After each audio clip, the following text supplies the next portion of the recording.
Hoy vamos a hacer una introducción de este libro, La utopía contra la historia.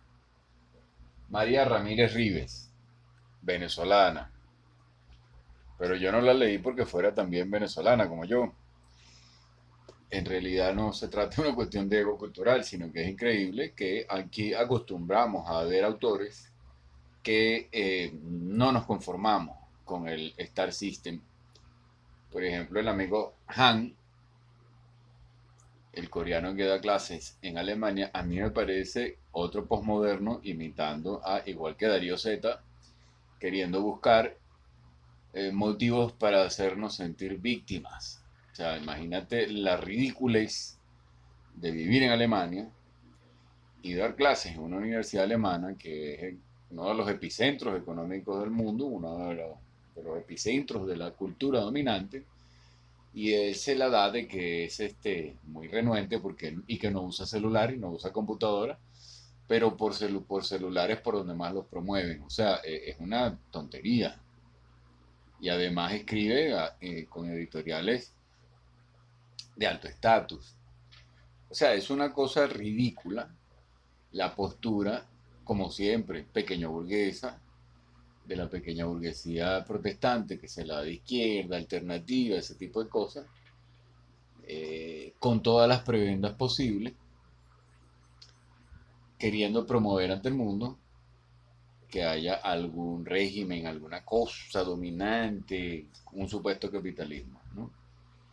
La amiga María Ramírez Rives, en La Utopía contra la Historia, revisa precisamente toda la historia de la utopía, y una de las cosas a las que llega y que yo completo es al hecho de que toda utopía, su contenido en realidad es reaccionario, porque te plantea que la cosa está a futuro.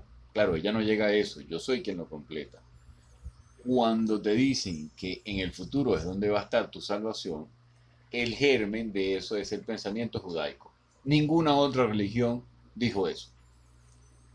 Y uno de los motivos por los cuales los judíos dicen o desdicen y desprecian a Cristo, históricamente es porque lo empezó a decir en realidad que la cosa estaba aquí. Es una imaginario judío el que luego retoma para poder dominar la Iglesia Católica, ¿no? Para poder ser dominante, puesto que no se puede sentir que el poder, la satisfacción está en el presente, para que las masas, los pueblos y la gente en estado de ignorancia puedan hacer lo que tú quieras. ¿Ignorancia de qué? Ignorancia de cómo es posible que la felicidad y la satisfacción sean accesibles en el presente. Toda la investigación que hace la amiga aquí es extraordinaria desde Platón, desde la primera gran utopía que es la República, que fue una utopía durante siglos y en alguna medida habría que revisar si lo sigue siendo, pero lo cierto es que fue planteada en el Renacimiento tomando, dicho sea de paso, cuando empieza a surgir lo que yo llamo la clase media, que es el resultado último de la cultura industrial, lineal, positivista y moderna, y que se basa fundamentalmente en el cuestionamiento de los dioses, desde Heráclito mismo, que se caracteriza o se puede definir por ser uno de los primeros personas de clase media que comienza a pensar, lo cual yo creo que no es cierto. Yo creo que es uno de los primeros que comienza a escribir. O sea, cierto sector comienza a tener acceso a esa tecnología de la época bien compleja que era la, el pergamino y el papiro.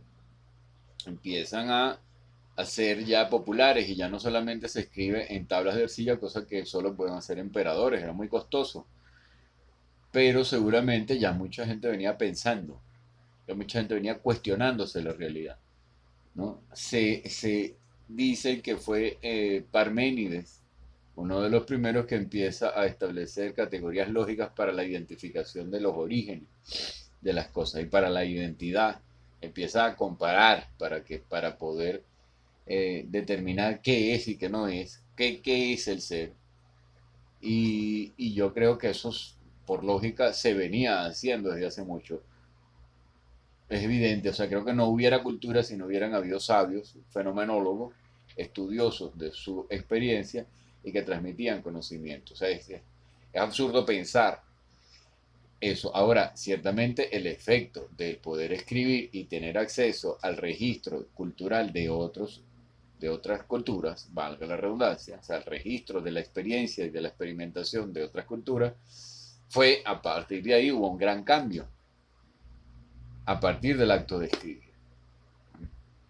Y empiezan a diseminarse utopías, o sea, mundos posibles ideales, según el pensamiento de alguien que se le ocurra a cualquiera, que van a venir siendo, que van a empezar a evolucionar en sí mismos, teniendo más o menos detalle, más o menos filigrana o investigación para defenderse hasta que llegan el señor Carlos Marx con un trabajo de investigación lógico e incluso una propuesta de análisis histórico llamado materialismo histórico, que comete el error de despreciar las ideas en la evaluación de la evolución de las culturas, en la revisión de cómo las culturas van progresando e intercalándose. Entonces llegamos hoy a un mundo como el que habíamos estado planteando, como el que planteamos en uno de los últimos videos, complejo, en el cual las culturas ya no están separadas,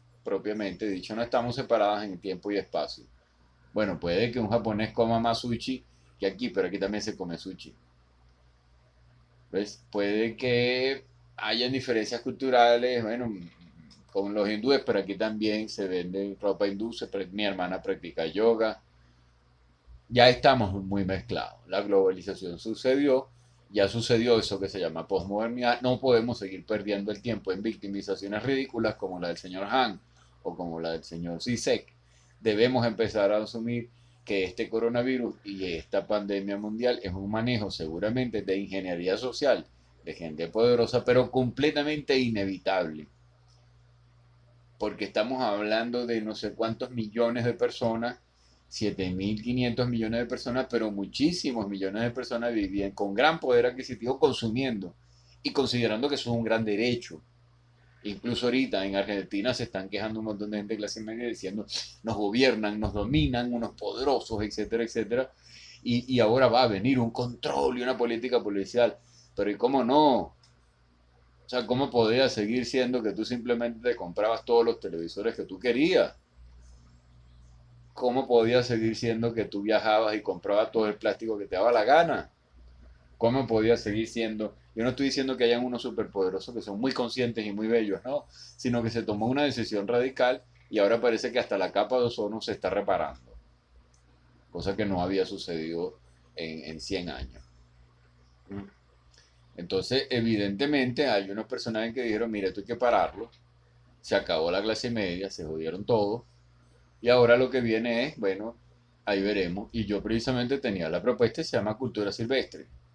Es decir, algo que nace en todas partes y que se basa, como lo propuso la contracultura, en el conocimiento, en la búsqueda de conocimiento.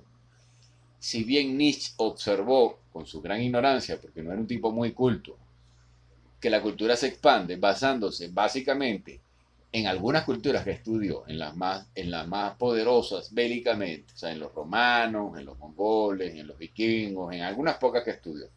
Él no había estudiado mucho, no se tomó la libertad de estudiar culturas autóctonas silvestres como las de aquí de Venezuela, precolombinas, donde tenemos un problema complejo que yo he observado que la corrupción en Venezuela se debe en gran medida a que la gente sigue con el patrón precolombino de practicar la caza y la pesca. La gente no sale a ser productiva, la gente sale a ver qué consigue, como que si fuéramos precolombinos. No importa la cara española o algo así. Claro, yo no hago eso, yo leo libros, o sea, yo sí tengo como una influencia de la cultura occidental en ese sentido. Habría que investigar aquí hasta en qué medida el hombre silvestre no leía también muchas otras cosas, signos de la naturaleza. Pues también busco de hacer eso y he andado en montañas tratando de saber cómo era esa cultura, ¿no? O sea, por fenomenología, que la experiencia me lo diga. Pero el hecho está en que buscamos, o sea, el resumen de este video está en que si buscamos utopías en el futuro, y como dice el señor Han, no recuerdo el resto de su nombre, me refiero específicamente a este filósofo surcoreano que vive en Alemania y que da clases en Alemania, que mucha gente está leyendo. Si lo tomamos a él y así sé, como que somos víctimas de un capitalismo y nos oprimen y nos autooprimen y nosotros siempre con esa carita así, una colita. Ay, que este mundo, yo rechazo este mundo. Si nos tomamos eso de esa manera, nunca vamos a observar que la utopía, como dice la señora María Ramírez Ríguez en su último capítulo, ¿verdad?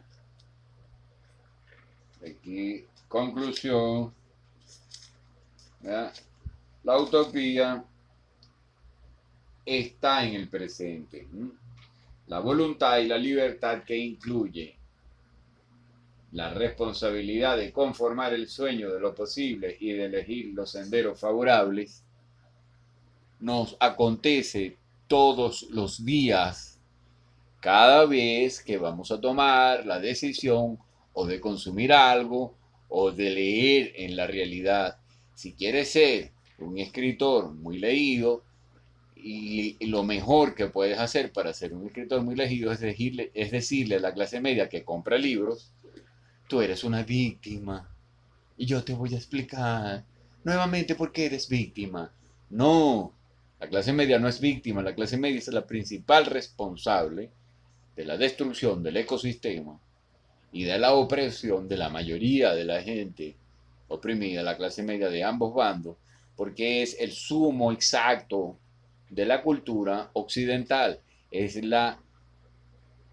su objetivo último de la cultura occidental es la clase media petrolera y positivista, que generalmente es atea porque se apoya en conceptos de negación de los dioses para poder resolver cualquier ritual que no sea el consumismo.